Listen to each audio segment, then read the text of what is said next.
तो last episode के and पे हमने देखा था कि सभी एल्डर्स उस जगह के ऊपर पहुंचते हैं। वहां पर आने के बाद अनुमान लगा रहे होते हैं कि यार ये सब कुछ कैसे हुआ होगा। तो एल्डर डू कहते हैं कि मुझे लगता है कि यहाँ पर कोई भी इंसान इतना पावरफुल नहीं है जो कि इस जगह को एक झटके में तबाह कर सके। मुझे तो लगता है कि यहाँ पर किसी ने सभी लोगों को मार डाला और हमें अपनी इन्वेस्टिगेशन को यहीं पर रोक देना चाहिए, क्योंकि चारों के चारों सेक्टर तो बर्बाद हो चुके हैं। अब यहाँ पर बचाने के लिए बचा ही क्या, इन्वेस्टिगेशन करने के लिए क्या बचा है। लगता है कि उसने यहाँ पर जमीन के नीचे की पावर को यूज किया, उसने यहाँ पर अर्थ की पावर को यूज किया, इसी वजह से वो इतना बड़ा धमाका कर पाया है। तो वहां ज़ूफेन कहता है कि चलो शुक्र है कि इनमें से किसी के पास तो दिमाग है। ये लोग यहाँ पर इस सारी की सारी बात को अर्थ की पावर के ऊपर डाल रहे हैं और यहाँ पर इन्वेस्टिगेशन को इस जगह के ऊपर क्लोज कर देंगे। क्योंकि अगर यहाँ पर ये लोग मेरे बारे में इन्वेस्टिगेट करना स्टार्ट करें या फिर मेरे मास्टर के बारे में इन्वेस्टिगेट करना स्टार्ट करें तो फिर ये मेरे मास्टर को ढूंढते फिरेंगे। लेकिन अगर ये लोग इस बात को ऐसे देखें कि मेरा मास्टर इतना पावरफुल है, 9 सर्नेटीज एम्परर इतना पावरफुल नहीं है कि उसने यहाँ पर ये सब कुछ किया, और ये बात वाकई में सच भी है।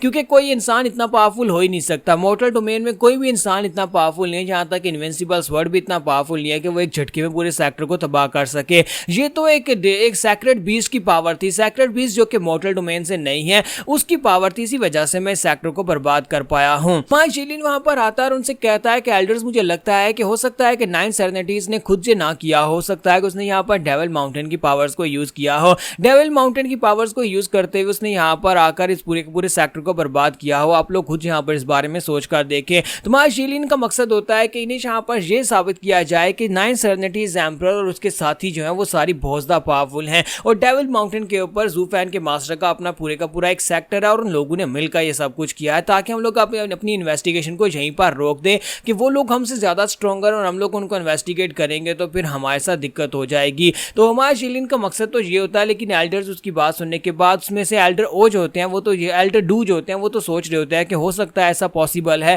कि डेविल माउंटेन के ऊपर हमारे ज़ूफेन के मास्टर जैसी बहुत सारे मॉन्स्टर्स हों और सभी लोगों ने मिलकर आकर इस सेक्टर को तबाह कर दिया हो। लेकिन मास्टर ओस की बात सुनने के बाद कहते हैं बकवास बंद करो, ऐसा कुछ भी नहीं हो सकता। क्या तुम्हें लगता है कि कोई हिडन मास्टर्स है, कोई हिडन माउंटेन है जहां पर कोई बहुत सारे एक्सपर्ट्स हैं जो आकर ये सब कुछ कर सकते हैं? मुझे तो अभी भी यहाँ पर यही लगता है कि इस अर्थ की पावर को यूज किया गया है। यहाँ पर जमीन के नीचे कुछ ऐसा था जिसको यहाँ पर इस्तेमाल करके एक बहुत ही बड़ा एक्सप्लोजन किया गया, एक बड़े धमाके के साथ पूरे यूनिवर्सल राइटियर सेक्टर को तबाह कर दिया गया। मैं इस बात को मानने को तैयार ही नहीं हूं कि इस दुनिया में कोई इतना पावरफुल इंसान है जो कि एक पूरे के पूरे सेक्टर को, जो कि टॉप 3 सेक्टर्स में से एक हो, उसको तबाह कर सके और जेनेसिस स्टेज के एक्सपर्ट्स को एक झटके में मार सके। मुझे लगता है कोई जानबूझकर हमें मिसलीड करने की कोशिश कर रहा है ताकि हम लोग अपनी इन्वेस्टिगेशन को यहीं पर रोक दें और अपनी इन्वेस्टिगेशन को आगे लेकर ना जाएं। लेकिन मैं ये बात मानने को तैयार ही नहीं हूं कि वेस्टर्न लैंड में कोई इतना पावरफुल हो सकता है। इनविंसिबल स्वर्ड से भी ज्यादा पावरफुल कोई हो सकता है कि अगर इनविंसिबल स्वर्ड खुद भी चाहे तब भी वो यहाँ पर आकर एक सेक्टर को इस तरह से बर्बाद नहीं कर सकता जो कि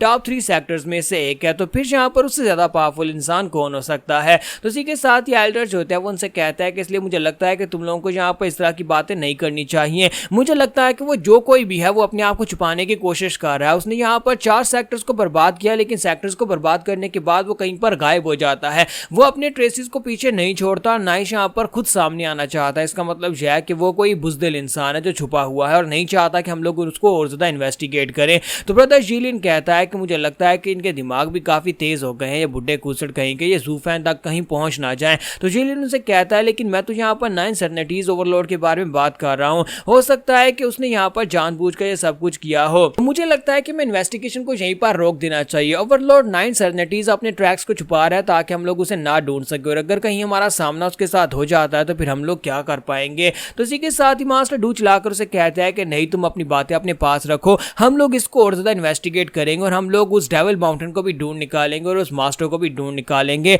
और मैं तब तक इस बात को नहीं मानने वाला जब तक कि मैं खुद उस बंदे को अपनी आंखों से नहीं देख लेता। तो मास्टर डू जो होते हैं वहां पर अपने डिसाइपल्स की तरफ देखता है कि उन बेचारों की हालत काफी ज्यादा खराब होती है, और यहीं पर हमारे सिस्टर चूचू को भी दिखाता है कि वो सबसे लास्ट के ऊपर पहुंचती है, जबकि हमारा ज़ूफेन वहां से जाने की तैयारी कर रहा होता है। ज़ूफेन कहता है कि अब जबकि मेरा काम यहाँ पर खत्म हो चुका है, चारों सेक्टर से बदला पूरा हो चुका है, तो अब यहाँ पर से निकल चलते हैं। लेकिन इसी के साथ उसकी उंगली के ऊपर जो उसकी रिंग होती है वो रिंग चमकना शुरू हो जाती है, उसके अंदर से ठंडा निकलती है, वो रिएक्ट करती है। तो ज़ूफेन कहता है ये कैसे है, ये कैसे हो सकता है? तो बाहर की तरफ देखता है, उसे वहां पर सिस्टर चूचू दिखाई देती है और सिस्टर चूचू के पास जो रिंग होती है उसके अंदर से भी ठंडा निकल रही होती है। ज़ूफेन कहता है ये इम्पॉसिबल है, मैं इस वक्त यहाँ पर एक डोमेन के अंदर हूँ जो कि इस राम से बहुत ज्यादा अलग राम के अंदर है, यानी कि ये दोनों राम्स एक दूसरे से कट ऑफ हैं। इसके बावजूद ये रिंग यहाँ पर रिएक्ट कैसे कर रही है? ये रिंग को यहाँ पर रिएक्ट नहीं करना चाहिए था। तो सिस्टर चूचू चूचू वहां पर आने के बाद फिर से अपनी नौटंकी शुरू कर देती है और कहती है जूफैन जूफैन जूफैन अभी जिंदा है, जूफैन यहीं पर है, जूफैन मरा नहीं है, वो यहीं पर है। अब सभी लोग हैरान होकर कहते हैं अब तुम्हें क्या हो गया, तुम अचानक से फिर से वही ड्रामा शुरू कर दिया, तुम जूफैन के बारे में क्यों बात कर रही हो,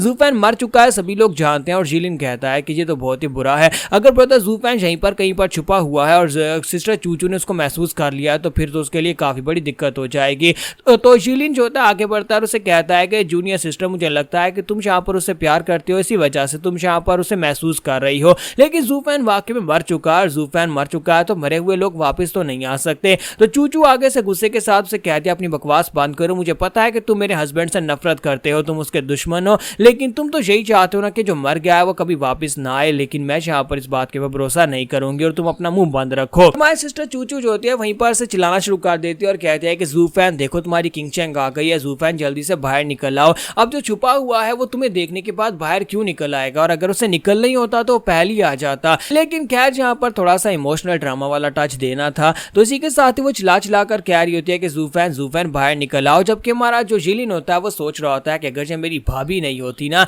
तो अभी तक मैंने इसको 2 लगा दी होती, जिस तरह से ये मेरे साथ बदतमीजी से बात कर रही है। मैं जूफैन को बचाने की कोशिश कर रहा हूँ और जूफैन ने मुझसे खुद ही कहा था कि वो इसे मिलना नहीं चाहता, दुनिया के सामने नहीं आना चाहता और वो मरा हुआ ही रहना चाहता है, लेकिन इसको देखो ये सभी लोगों के सामने तमाशा लगा रही है। तो मास्टर डू अपने एल्डर से कहता है कि सभी लोग अपनी सोल के साथ आसपास के एरिया को सर्च करो, अगर जूफैन वाकई में जिंदा जहां पर छुपा हुआ है तो हमें पता चल जाएगा। जबकि हमारी रूहा जो होती है वो उसे कहती है कि सिस्टर चूचू तुम्हें क्या हो गया है, तुम यहाँ पर जूफैन के बारे में ऐसे कैसे कह सकते हो, जूफैन मर चुका है, हम सभी लोगों को पता है जूफैन मर चुका है, पूरा 1 साल गुजर चुका है। तो सिस्टर किंग चैंग उसे कहती है कि नहीं तुम लोग इस बात को नहीं समझोगी, ये मेरे दिल का उसके साथ कनेक्शन है, मेरी रिंग जो उसने मुझे दी थी ये तभी रिएक्ट कर दिया जब दोनों रिंग्स एक दूसरे के आसपास हूं, तभी इनके अंदर से ठंडा निकलती है, और ये रिंग उसने मुझे दी थी और ये मेरे पास उसकी आखिरी निशानी है, और इसी वजह से मुझे यहाँ पर महसूस हो रहा है कि जूफैन यहीं पर आसपास ही है। तो वो लड़कियां भी आगे से खामोश हो जाती है। तो एल्डर डू होते हैं वो एल्डर ओ से कहते हैं कि कुछ पता चला,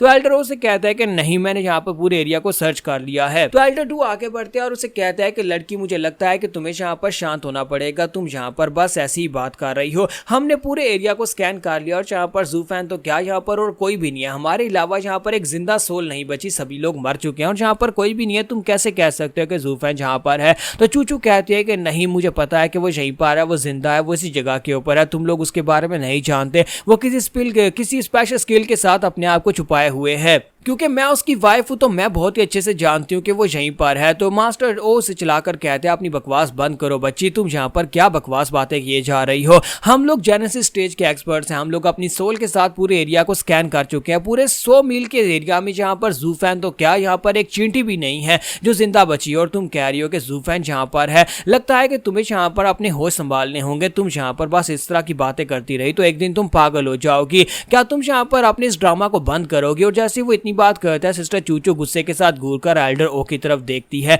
तो एल्डर ओ जो होता है वहीं पर खामोश हो जाते हैं। तो जहां पर हमारी एपिसोड 754 का एंड करेंगे और नेक्स्ट एपिसोड में देखेंगे कि अब आगे क्या होने वाला है।